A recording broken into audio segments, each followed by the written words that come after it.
Hello and welcome to San Diego's Historic Places, where you learn about the county's history. I'm Elsa Sevilla. Some describe it as one of the most romanticized periods in California history. When Mexico was gaining control of the region, the Padres were losing power of the missions, and it wouldn't be long before the new settlers would arrive. It was the beginning of a melting pot in the West.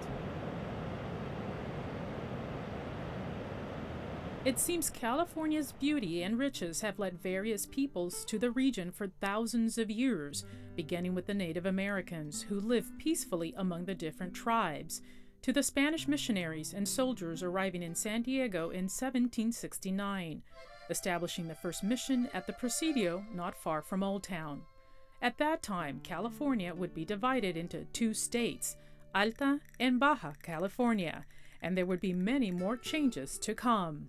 The Mexican period begins in 1821 when Mexico wins its independence from Spain. And by that time, San Diego was one of the more prominent settlements in what was called Alta California.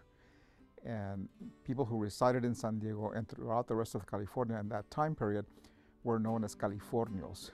San Diego State Professor Dr. Isidro Ortiz says it was families like the Bandinis, Estudillos, Vallejos, and Machados who would prosper in Alta California during the Mexican period, which lasted about 27 years, starting in 1821 through 1848. Life in that period, again, would have revolved around the cattle industry and the economic activity. And again, you had a very clearly stratified class structure, where the elite, essentially the ricos, often basically socialized amongst themselves. They had fiestas, they celebrated, holidays and so on. Once Mexico takes control of Alta and Baja California, the Spanish missions are secularized and the land is divided among the affluent Californios under 39 Mexican land grants, creating the California Ranchos. Local historian Dr. Victor Walsh explains why Mexico wanted to dissolve the missions.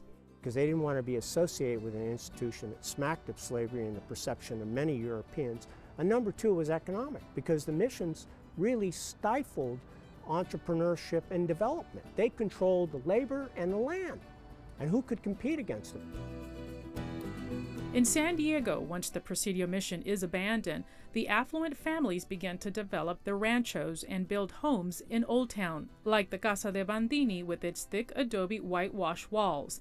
The Casa de Estudillo, right across the street, is similar in style. Both are built on the main plaza in Old Town in 1827. So Old Town was what is now called Old Town, was the settlement, and that was the center of political affairs, governmental affairs, and also of social life in that time period. Okay? So what we know is that in the Mexican period, there were roughly about 100 families who came to own millions of acres. They were given land grants, and they essentially became hacendados. Dr. Ortiz says under Mexican rule, the Californios did not feel they were Mexican because of the distance between California and Mexico City, and instead felt isolated both politically and socially. But there were common threads that would tie the two regions for decades. Mainly based on language, Spanish spoken language, and very much deep-seated ties to the Catholic Church. That was the glue up here, and people, they didn't refer to themselves as Mexicanos, but clearly Mexico was the homeland. It was during this period where those 100 Mexican families controlled the most wealth, political, and social standings in society. They would be key in transforming San Diego from a presidio to a pueblo.